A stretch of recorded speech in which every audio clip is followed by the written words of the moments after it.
Ryan O'Reilly is drawing interest. How many years in a row do we need to hear this? Nashville is expecting, if they are going to move him, because remember, they're treating him like he's got a no trade. They're expecting a first round pick and a top prospect. Here's another team trying to talk their way into being good.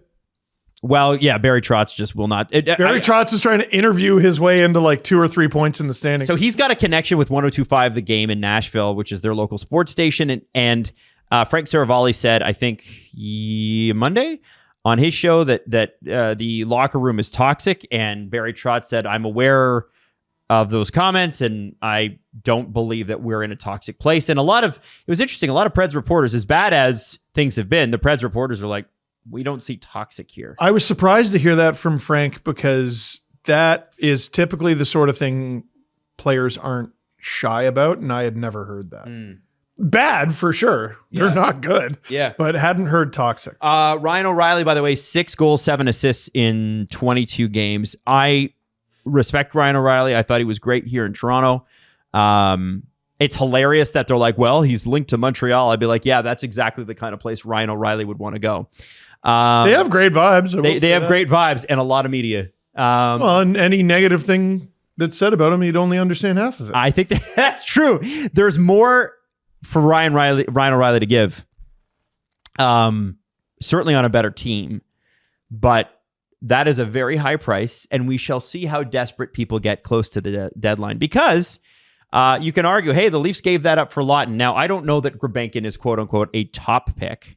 I think he was a player who had top vibes, like everybody loves him, but I don't know what Nikita Gulbenkian like tops out as. Like, we're talking about a guy who might be a third liner, like first round pedigree. Gulbenkian is a overachieving 5th round pick, who I like and wish was still here. Another guy, this name that came up is, and he had really brutal contract negotiations this year, guys. Luke Evangelista's name is out there, and that's a player I'd be like, that's interesting. Here's what's real interesting to me. Nashville is setting the market. No one else is committed to doing this. Right? Well, Vancouver did. They sent a memo around saying players are available. Yeah, do the players know that? Almost all of them have a no move. And the Canucks haven't necessarily said what they want for those players, at least not publicly. Nashville is the only team that is clearly selling. You trade O'Reilly for a first and a high-end prospect, that's selling, right? Barry Trotz, being the Mad Hatter of the NHL right now, is great for content, but I don't know if it's going to be great for trade activity. I think it's very odd that Pierre LeBrun would tweet out like the specific details of what is required to is needed to acquire Ryan O'Reilly. Like, it's so rare an insider would just do that, and it's clearly like Barry Trotz being like, do this please, so people know this is the cost. And that's such a poor way to run your franchise. It's Why not are you necessarily Barry Trotz. It could also be an agent going to LeBron, get my guy the fuck out of here. I don't think so. Barry's talking. It feels like it's Barry, and Pierre's also the one who followed up with the Montreal report, being like, the Montreal Canadiens are interested. I would also say, Jess, that like after the Nashville like run, the 12-game or 15-game point streak or whatever they were on, and then they went to the first round, there was like a glowing piece done by Pierre LeBrun in The Athletic about Barry Trotz. Like, I feel like we know the connection there. Right. I think Barry and Pierre talk, guys. Yeah. And I don't know if this is a good strategy by Barry Trotz to get the Ryan O'Reilly interest out there. Like, you should be doing your job behind the scenes and not through Pierre LeBrun. It's very odd to me. It's strange. It's strange. Oh, one thing I wanted to bring up about the Leafs, and I'm sorry that I'm jumping back to this, but I forgot, and it's a really quick point.